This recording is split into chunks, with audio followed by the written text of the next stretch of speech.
Welcome to this edition of Head to Head. I'm your host, Cam McKinney, and this is episode number 374 of the podcast. And on this episode, I'm talking about the offseason moves made by the Los Angeles Clippers.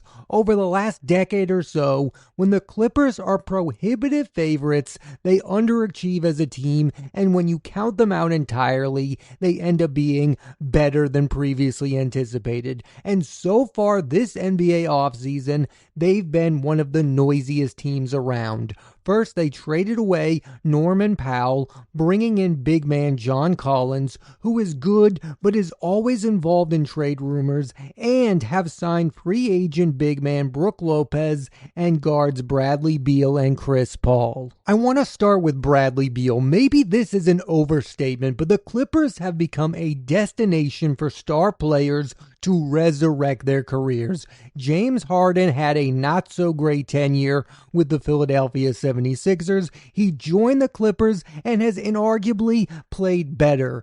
Beal is coming off the worst 2 years of his career in Phoenix. He was taken out of the starting lineup. There's good value here for getting a three-point sharpshooter for $11 million.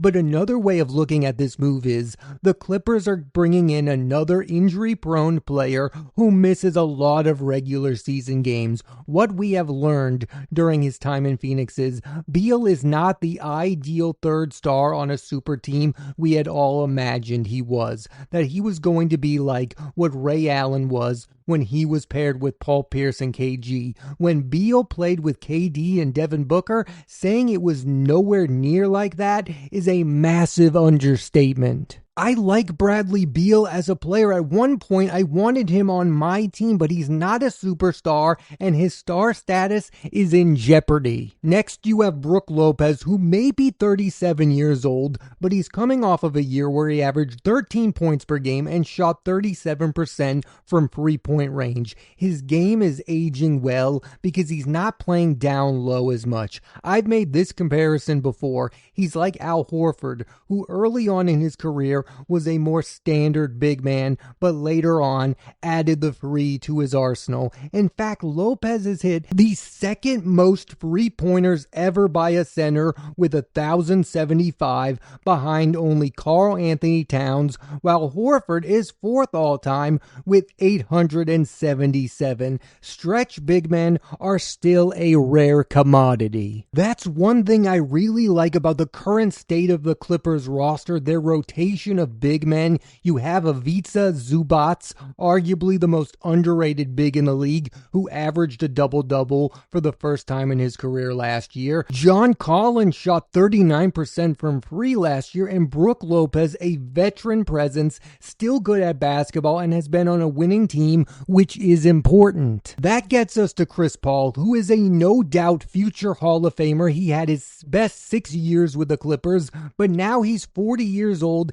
and has said publicly that this is going to be his last season in the NBA. What he is still good at is being a floor general. Last year, he still averaged over 7 assists per game. For me, though, Chris Paul does represent the fact that they are a team filled with older veteran players. The Clippers' average age on the roster is over 33 years old, which, according to Yahoo Sports, makes them at this moment the oldest team in NBA history. Chris Paul is the second oldest player in the league, Nicholas Batum the 9th, and Brook Lopez is the 12th oldest player in the entire league. And it doesn't mean these players aren't good anymore. I think it symbolizes the fact that this roster is a short-term fix to attempt to be good next year and figure out the long-term later on. And it's not just with their role players. Kawhi Leonard, their best player, is 34, while James Harden is 35.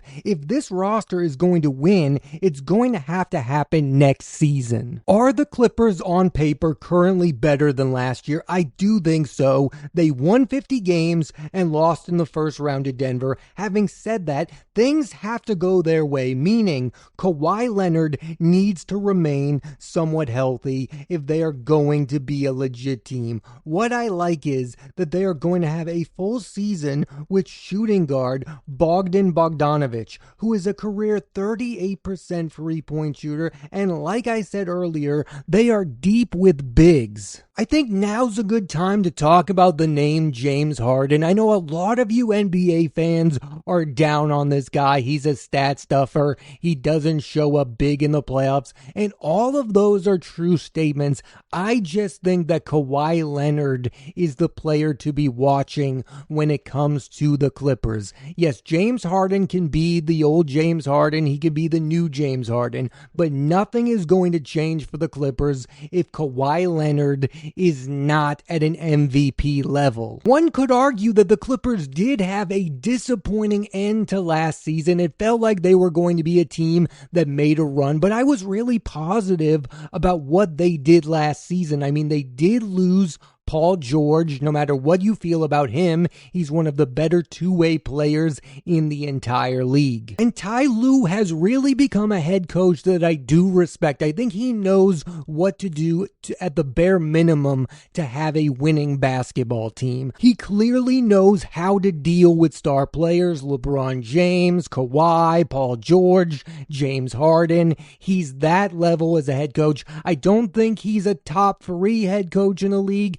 but he would definitely make my top 5. I am someone who wants to be all in on the Clippers. I think, for instance, they are better than the Lakers right now, but it's hard to think they are going to make the conference finals, and part of that has to do with how many times in the past they have been a letdown. Going all the way back to the Chris Paul, Blake Griffin era, the DeAndre Jordan, the JJ Redicks, the Jamal Crawford, those rosters were loaded, and they should have won a title with that talent. And with Kawhi Leonard, the Clippers have become the poster child for the load management era of the NBA. And to that fact, the Clippers are still currently relying on a star player in Kawhi who only played in 37 games last year and has only played in 65 plus games once over the last 6 years. A trap that I have fallen for many times throughout my years of watching the NBA is this idea that you can have a team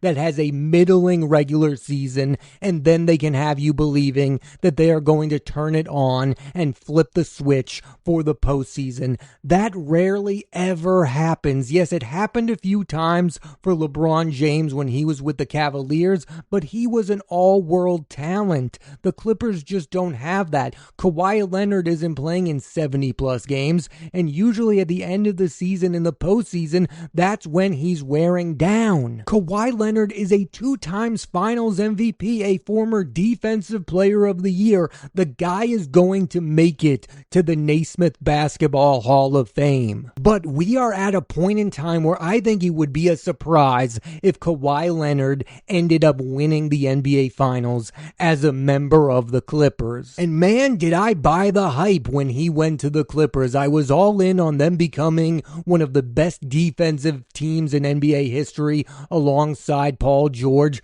Pat Beverly was on that roster at one point. I thought they were going to shut down the entire league, but it never came together because he missed too much time and he's still missing too much time. So why am I supposed to believe that a 34-year-old is going to play in enough basketball games to make a true impact on the season? That's one of the things I'm really struggling with when it comes to the Clippers. On paper, I like the moves. I don't know how important it is to bring in Chris Paul in this moment of time. I think it's a great send-off for his career. I don't think he's going to be that good of a player for the Clippers. Maybe he's going to have some nights where he reminds us he's Chris Paul. I believe what the Clippers are banking on is a bounce-back season from Bradley Beal, and I think there are reasons to feel optimistic about that. I mean, this is an athlete that has everything to gain. I mean, over the last 2 years, Bradley Beal has been called the worst contract in the NBA. That's one of the main reasons why I could get myself to buy into the Clippers, because I do think there are motivations there. I'm sure Kawhi Leonard is sick and tired of people people like me talking about the fact that he misses a lot of basketball games and that he's not the player he once was, even though when he does play, he is still an elite basketball player. And sorry if this makes you angry, but I am rooting for James Harden to win the NBA Finals because it would be such a great story for a guy who's been called a loser so many times to finally get over that hurdle. And yes, I still do view James Harden as one of the best offensive players in the history of basketball. At this point, I don't know if the Clippers are a really good basketball team or just a super interesting basketball team. Like, there's a lot here to talk about. There's a lot of people who have a lot of opinions about the Clippers right now and where they're headed, where they've been. All the attention is on the Lakers because the Lakers are going to have a full season of Luka Doncic and presumably LeBron James. They just added Marcus Smart. I think the Lakers are going to be a very good basketball team. I just believe there's a strong possibility that both of the LA teams are a top 4 seed in the Western Conference. And if you look at the West, it's impossible to believe that the Clippers are going to be as good as the Thunder. I mean, that's the team on the rise, and I know that Clippers fans are haunted by the fact that they once had SGA and they traded him away to entice 2 superstars to join the roster. But I do believe, as currently constructed, the Clippers can compete with the Dallas Mavericks, LA Lakers, Minnesota Timberwolves, and Denver Nuggets. And really, in the West, it's either the Thunder or everyone else, and I didn't even mention the Houston Rockets. I'm not as high on the Rockets as everyone else. I get it, they brought in Kevin Durant. I've seen that song and dance before. I'm not buying into the Rockets until I see them on the court be a dominant basketball team, and maybe I should have that exact same mentality towards the LA Clippers because they have burnt me in the past, but for whatever reason, I am really excited for the moves the Clippers have made this offseason because I think they are smart moves. They are a deep basketball team which will help them win games during the regular season, and as we all know, it becomes a bit of a toss-up come postseason time. I 100% understand if you are not as high on the Clippers as I am right now. But I think a lot of the negative opinions about this team, and if there are a lot, come from the fact that the mainstream media does not like the 3-star players on the Clippers. I mean, let's be honest for a second. When the media talks about Kawhi, they talk about the fact that he misses a lot of basketball games. When the media talks about James Harden, they talk about the fact that he doesn't come up big in the postseason. And when they talk about Bradley Beal, they talk about the fact that things did not work out for him whatsoever during his time in Phoenix. And there are truths to those statements.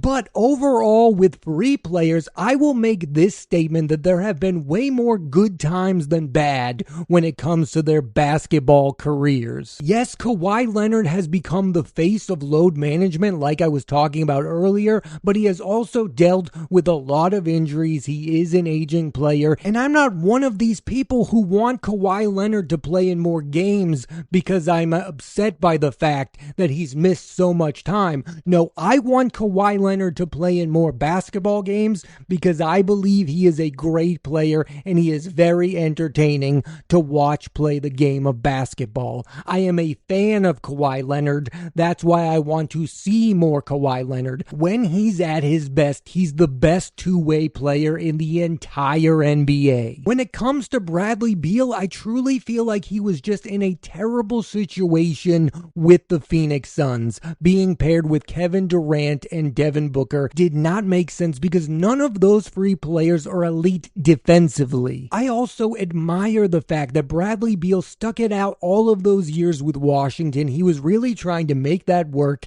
and be the best player for that franchise. And I thought for a lot of years, people did ignore the fact how good he was. And I do think things would have gone differently for him if he were traded to a better situation than the Phoenix Suns. Let's get get into James Harden for a few minutes. I'm okay with James Harden. I do like him as a basketball player. I understand all of the playoff talk because he hasn't been good during a lot of crucial playoff games. But here's a hot take I have about James Harden. His NBA career currently annoys me less than Kevin Durant's and Russell Westbrook's, his former Thunder teammates. I mean, those guys I find to be obnoxious at this point in their NBA careers. I think Kevin Durant lacks self-awareness, and I think Russell Westbrook just doesn't really fit on any basketball team. I think he was an odd fit for the Denver Nuggets. I understood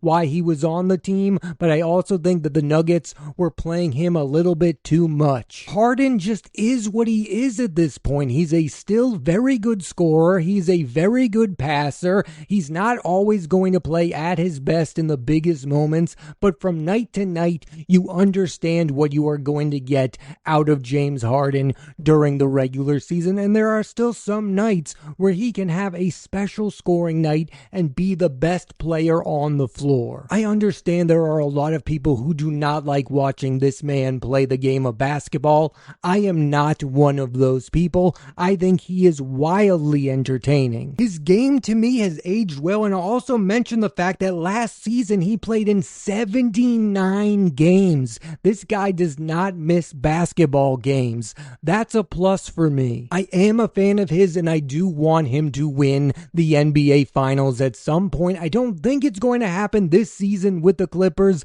but I wouldn't be mad if it did. All three of these players, Kawhi Leonard, James Harden, and Bradley Beal, have had great careers. Two of the three are Hall of Famers. I don't know about Bradley Beal at this point. And there is a part of me that wants their careers to end in a good way. Like, I want to see Kawhi Leonard end his NBA career on a high note. I don't know if we're near the end of his career. The same goes for Harden. Like, there's a part of me that wants him to retire immediately after he wins the NBA Finals. It's as simple as this. I just think it would be awesome if next season the team that wins the NBA Finals is the LA Clippers. Kawhi Leonard would be winning his third NBA Finals with a third different team. Chris Paul would be winning for the first time. James Harden would be winning for the first time. Bradley Beal would be winning for the first time. The storylines are there. I guess what I'm trying to tell you on this podcast is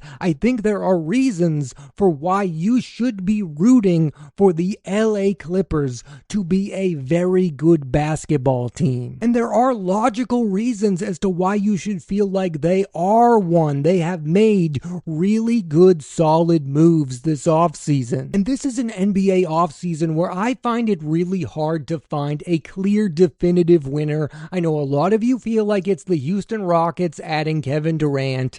I am not on that bandwagon. The offseason that has intrigued me the most has been the LA Clippers, and that's why I'm talking about them on this podcast. Maybe it's all wishful thinking. Maybe I'm more interested in the narrative around the team than the actual team itself, but I do think they have a very good roster, and outside of the Thunder, I'm not that high on the Western Conference. I think, like always, there's going to be a stretch this regular season when we all go, wow, the Clippers are playing some amazing basketball. I just hope it's later on in the season and come the playoff time, because that's really where the team falters, in part because of Kawhi Leonard's injuries and James Harden's playoff struggles. What I really want is the narrative around these two players, because I'm sick and tired of talking about the fact that Kawhi Leonard misses a lot of time and James Harden is not clutch in the playoffs. I miss the days where you could just appreciate these two as great basketball players. And that's why I'm really rooting for them to prove the doubters wrong. I'm also kind of out here looking for a second team to root for, because it doesn't look like my Boston Celtics are going to be one of the best teams in the league come next year, because they are going to be without Jason Tatum. And I want that team to be the LA Clippers, because I've been talking about all of these players. I like watching these guys play. And for as much vitriol as the Clippers get as a franchise, franchise, they have been really consistent over the last decade. They have made the right basketball moves. They have brought in the right star players. And I do believe they deserve to be rewarded with an NBA Finals appearance, at the very least. The last thing I'll say about the Clippers is I am really fascinated by the fact that Chris Paul and James Harden are teammates once again. These two in Houston had real battles with the Golden State Warriors. They are the two players in the league who I most want to see take home an NBA Finals victory. Also, it's just wild that James Harden has been teammates multiple times on multiple teams with Kevin Durant, Russell Westbrook, and now Chris Paul. For Paul's final season, I really do hope that Harden helps him get that long-awaited ring. Thanks for listening to this edition of Head to Head. I'm Cam McKinney, and there'll be a new episode of the podcast every Monday on Apple Podcast and Spotify, so please rate, review, and subscribe.